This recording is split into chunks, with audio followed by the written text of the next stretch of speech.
Story 1, I was on active duty in the Navy, served aboard a submarine. We were in port one day, most of the crew had left. The guys on duty for the night, that's us, were permitted to bring our kids on board for dinner. Halfway through the meal, someone makes a 4MC announcement. 4MC is the emergency announcement intercom thing. Says there's light smoke in the engine room, quickly followed by fire in the engine room. We train for this stuff religiously so everyone is immediately in action. The commanding officer is still there, but topside. One of our senior enlisted guys ran the kids up front to a hatch where he was, quite literally, throwing them through the hatch as our CO caught them and set them on the deck topside. The rest of us ran toward the fire and I see no one grabbing a mask. Not one person. So I grabbed a big handful of breathing masks and followed through the hatch, where we were greeted by what appeared to be a light smoke filling the entire engine room.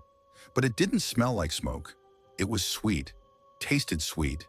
An oil pump had blown and filled the entire back half of the boat with atomized hydraulic fluid. A guy was moments from lighting a torch in the engine room as the casualty was called. Had it been called just a moment later, we'd have walked into an inferno. Had he, for some reason, not heard it called and lit the torch when after we had run in, we'd have been on fire before we could react. Turned out perfectly fine. Cleaned the oil that clung to all the surfaces and fixed the pump. But it was somewhat surreal, understanding just how close we were to a wildly different result. Story 2, I always parked in a certain spot at my last job for the 12 years that I was there. It was accessible to the public as it wasn't company parking, but they wanted us to park in the back of the lot so the closer spots could be available for customers. One day my spots were taken by a dark-tinted caddy and I'm immediately pissed because everyone knows it was mine. It's morning shift, so 4 a.m., so it can't be one of the others because I know what they drive. So newbie, or maybe another employee from another shop in the plaza, it's still there on my lunch break, and when I go home, and the next day I come in at 1 p.m. till closing, around 9:30, and then also the next. Something about it bothered me. It smelled wrong. It's the South and high summer, and who knows what's baking in there. My dad was a Marine than a police officer. He always said if you feel something is wrong, there probably is. So I dialed the non-emergency contact police number. I felt like an idiot, but every time I walked by, it bugged me. So I was stuck waiting for over an hour before anyone showed, and honestly, if I hadn't been off the next day, would have been like it. But I waited, mostly because I can be a petty SOB, and that's my spot, damn it. The police show, all annoyed because who knows how many "they can't park here" calls they get. They run the license plate though, and then things go crazy. They want my info, want me to contact my manager. Does this lot has cameras? Have I touched the car? Etc. The car is on Amber's alert as the last sighting of a missing person who was a minor, a 15-1-hour-old girl. When they pop the trunk, they find her dead, mutilated body under a blanket and the source of the smell. She had gone out with her much older, controlling, and insecure boyfriend, but had decided to get out of the relationship. She only made the mistake of getting into the car with him. He drove 3 counties over after torturing her, stuffing her in there, and who knows what else, then parked and walked away, leaving her to die in the trunk. I never learned her time of death, so it haunts me sometimes to think she might have been saved if I'd made a fuss earlier. So yeah, listen to your gut, even if it seems petty. Story 3, early to mid-90s in Northern Ireland. I was a kid of around 8 or 9. The sun was shining, and it was sometime in the early afternoon. My dad needed to return a library book in the Shankill, a Protestant loyalist area in Belfast. We were Catholics, and the Shankill was notoriously dangerous at the time, still is to a lesser extent. So I was already a little on edge, just knowing the reputation of the place. My dad was cool though, didn't seem worried or anything. It's not like we have Catholic printed on our foreheads. He did say, however, that I had to pretend to have a different name if anyone asked me. My name marks me as a Catholic, so I adopted a Protestant name for the trip. We came to a road that led to an intersection, across which was a predominantly Catholic Republican enclave. We were headed to the right, down a long winding path, but further up the road ahead, towards the intersection, we could see a group of men. One of them was running back and forth across the road, relaying information between 2 pockets of people. Some were staring across the road toward the Catholic area. and some were talking to a man in a parked but running car. One in particular stuck out. He had long hair and a leather jacket and was very tall, at least compared to the other men. It all looked suspicious even to me as a child. Although I didn't know why, my dad's demeanor changed to a more serious and quiet one, and I took it as confirmation that we weren't safe. He was from Belfast. We were living in a town outside of Belfast at the time, and grew up when things were at their worst here, so he knew the ropes and knew the signs that something was happening. We weren't walking toward the men, so it wasn't a problem. We crossed to the right and started walking away. This is when a woman approached us. She was middle-aged with short red hair. She saw us coming and made a purposeful beeline toward us. She seemed preoccupied, nervous. She started grilling my dad immediately, asking who he was and where he was coming from. She was talking in an, I'm trying my best to sound casual, but I'm failing manner. I could feel my entire body beginning to boil with fear, and I felt as though I was mere moments away from being discovered. It was like a horror movie where someone finds themselves in a small town where everyone is in a cult or something, and they're trying to blend in, but are drawing suspicion and are losing themselves in an ever-increasing paranoia. I suddenly had visions of my dad getting shot and me screaming over his corpse, maybe even getting shot myself despite being a child. The longer my dad and the woman talked, the more I was starting to lose the ability to hear, as though my head was underwater. I was holding my dad's hand, and I was struggling to keep a grip because of the sweat pumping out of my palm. I didn't know how or why, but something primal in me recognized that we were in danger. It was clear that she was a part of whatever was going on around the corner and was trying to manage and analyze the flow of foot traffic, especially that of strangers like us. Given that she and we were the only people on the street, she had been doing a good job. She was fishing hard for information about us. My dad played it cool and responded to her questions without really revealing much, doing a much better job of being casual than she was. The area we were from, he explained, was mixed, Protestant and Catholic, and he feigned displeasure at that fact, trying to signal that he hated Catholics and was somewhat miffed to have to live amongst them, without ever actually using those words. It was subtle, and I was terrified that I might need to participate in the conversation because there was no way I could dance around the truth as well as my dad was doing. He explained that he was just here to return a book, which he showed her as proof. She asked about me, my name, and I gave her a fake name. She surely read the terror in my face and could hear it in my voice. My dad decided that that was the time to break off and say, "Nice to meet you, all the best," and started walking away with me. I could sense that the woman didn't budge and just stood and stared at us as we walked away. I glanced over my shoulder after about 30 seconds and just caught a glimpse of her turning and walking towards the road where the men were gathered. We rounded a corner and were now at the top of a very long and steep road path with the library at the very bottom of it. The path was fenced on one side, and on the other side was a row of houses. It felt like we were walking deeper into danger and that we had only two routes of escape: keep going or turn back the way we came. About partway down the road, we realized we were being followed. My dad told me to run ahead and check that the library was open, and I hesitated. He said it was okay and to just go and check. I glanced over my shoulder. It was the man in the leather jacket with long hair. I did what my dad wanted and ran ahead, heart pounding and ears pricked, awaiting the crack of gunfire. I checked the door was opened, and I ran back up. As I was coming back, I saw that the man in the leather jacket had turned and was making his way back up the road. My dad looked unfazed but was walking with a certain rigidity, as something had happened in the time it took me to run to the library and back again, and he hadn't quite unclenched his fists yet. He said it was okay and we were safe. I asked about the man following us.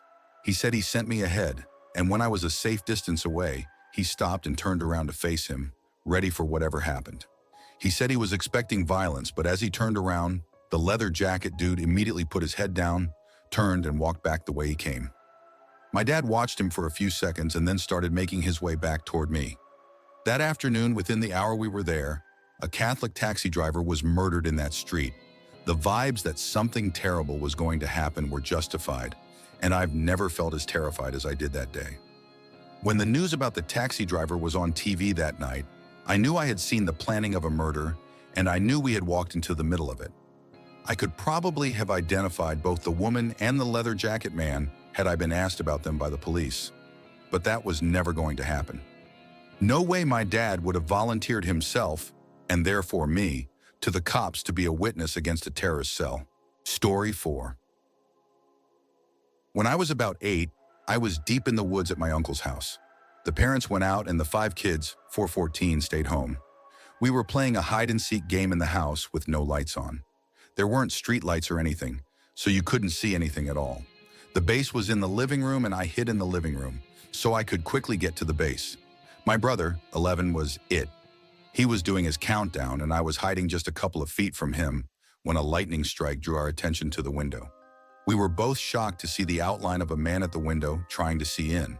We started whispering, and on the next lightning strike, the guy was starting to walk to the front door.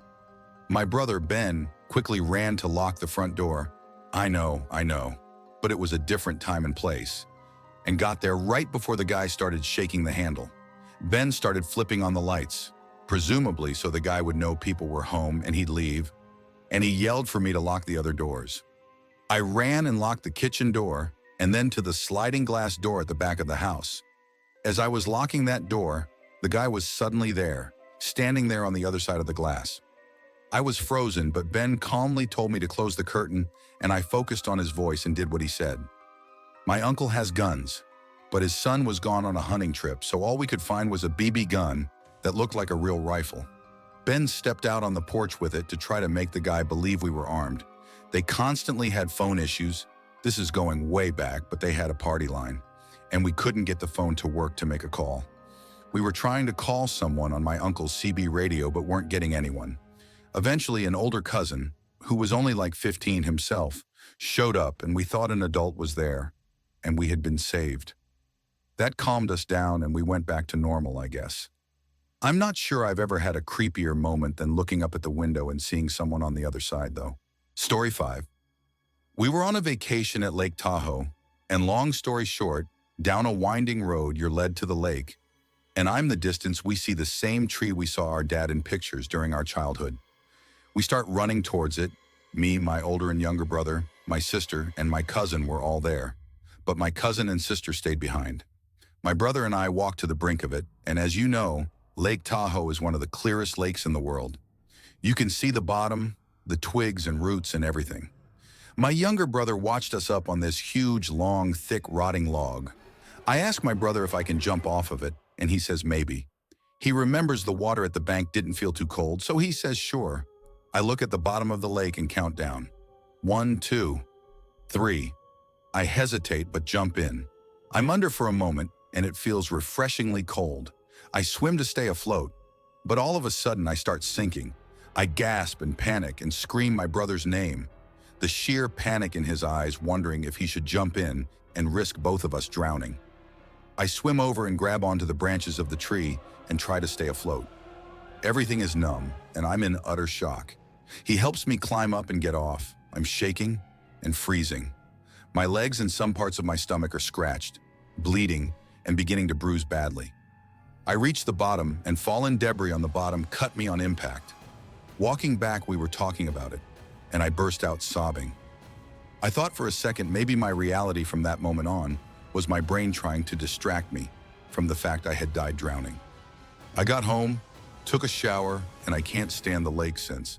Story 6, I live in a relatively peaceful country, but back when CVID was at its peak, our economy got really bad, so there was a lot of increased crime.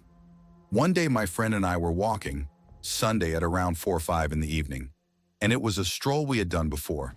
There weren't that many cars on the road, but that was pretty normal for the daytime it was. So as we're walking, 2 guys walk up to us and one of them pulls out a gun, asks us to hand over everything in our pockets. Now for some odd reason, I had carried both the old phone I had and my new phone. I can't say why, but I left the house with both because I had a feeling I would need them. I gave him my old phone and my friend handed hers over. He looks at my new phone and asks for it. I refused because, TBH, I just got the phone, and I was more afraid of my dad, who had bought it, than the robber. Yes, I'm in therapy for that, LOL. He points the gun right at my head and says, "I'm gonna kill you if you don't." I still refused. Honestly, it was the dumbest, bravest thing I've ever done. The guys look up and see that cars are coming and hop on a motorcycle and drive away. My friend immediately starts having a panic attack. Some guy in his car sees us and pulls over, asking if we're fine, what's wrong, etc. I explain the situation, and he asks if he could drop us home. Honestly, maybe not our smartest idea, but we got in, and he drops us off. It was a 2-minute drive from her house, but she lives in a somewhat secluded area. The shock of what just happened then hits me, and I start to panic, crying, wondering if that was how I would have died. To this day, anytime someone approaches me on the street or calls out to me to stop, my panic goes into an intense override, and I just run off. Story 7, I was at my friend's house for the night to celebrate his birthday. We were 10. We wanted to camp outside the house on the lawn, so we set up tents and separated the girls and boys. We stayed up past midnight just playing board games and talking when the girls started trying to scare us by slapping the tent. We went out to check, and all we could hear laughing from the girls' tent, so we did the same. This went on for about 20 minutes, then everyone decided to go to bed. We all were almost asleep when we heard the girls scream. They thought we were pushing on the tent again, but we weren't. Then the same thing happened to us. We just brushed it off as we thought the girls would be getting us back for something we didn't do, but then at the same time both our tents started caving in, like something was pushing from all directions. We all screamed and ran inside. From that point on, we were all terrified, constantly hearing noises like knocking on walls and footsteps, etc. I don't remember how long it lasted, but we all eventually passed out and woke up the next morning trying to figure out an explanation for the tents and the noises. But we couldn't. Everything about the night wasn't adding up to any conclusion we came to. A couple of side points. Yornum. My friend lived on a farm in the middle of nowhere, so it's unlikely it was people messing with us. Tuda Weirn. The farmhouse is also on a hill with no trees nearby, so it couldn't have been wild animals pushing on the roof. 3. Richard. My friend's parents are religious and always go to bed at the same time every night. Sure, they could have messed with us, but it didn't seem right. 4. Suckern. My friend was also the oldest child in his family, so he didn't have any older siblings to mess with us. I still have questions about that day, and it still puzzles me 12 years later. But it was one of the scariest experiences of my life. Story 8. About a month ago, I was staying in a room on the bottom floor of a hotel on a work trip in Ukiah, California. At about 3 in the morning, I'm woken out of a dead sleep by someone pounding on my hotel window, screaming bloody murder, very obviously trying to break through. Because my brain wasn't quite awake yet, for some reason I thought they were gunshots and immediately hit the deck. Once I realized what was happening, I grabbed my firearm, I carry for work, and just stood there in my underwear in absolute terror, waiting for whatever was about to come through that window. What made it worse was the sounds this person was making didn't sound human. The screams and moans almost sound animalistic, and no distinguishable words were being said. The screams turned into crying, then back to anger, all while continuing to pound on my window as hard as they could. I didn't want to turn on the lights, as I didn't want them to know someone was in that room and entice them, even more, to come in. I phoned the front desk to let them know what was happening, and the sweet old lady told me she would take care of it, which I could only assume meant calling the police. Eventually, the person gave up and moved on, I assume because either security or law enforcement took care of it. After about 20 minutes, I went out to ask her the result, and she stated, well, by the time I went out there to chase them off, I didn't see anyone. The homeless like to congregate at the Walmart across the street, so yeah, the rooms closest to there tend to get pretty noisy. I was like, damn it. Mabel, if I had known you were going to go out there alone, I would have just handled it myself. You're insane. It's one thing when I'm in work mode and in uniform, I have no problem dealing with that. But when I'm caught off guard at my most vulnerable, it's a completely different feeling. Needless to say, I don't stay on the first floor of hotels anymore. Story 9, I was born and raised in the southern US, but decided to move to Minnesota back in the early 2000s. I moved up there with the original intent of going to the University of Minnesota, as they supposedly had a good atmospheric science program, and I knew people that lived in the state, and no one in Oklahoma, or I'd have gone there. Ended up not going to college and just living with friends. I started dating a Canadian girl, and my home was a 4-hour drive from the border up the Minnesota Arrowhead. It was just after Christmas that year, and I was heading back after spending time with my then girlfriend. It was around dusk when I left. Her house was an hour from the border, crossed back with no problem, and started driving down Highway 61 like I've done dozens of times before. For those not familiar, this highway runs right along Lake Superior and is only traveled that late by those that live there, in the few double-digit populated towns and truckers going from Duluth, Superior to Thunder Bay. The weather was clear and the roads were clear, so I sailed at 60 mph like usual. Well, the road was clear until I hit a patch of black ice. I completely lost control and sailed off the highway. I didn't know if I'd go into the woods on one side or partially frozen Lake Superior on the other.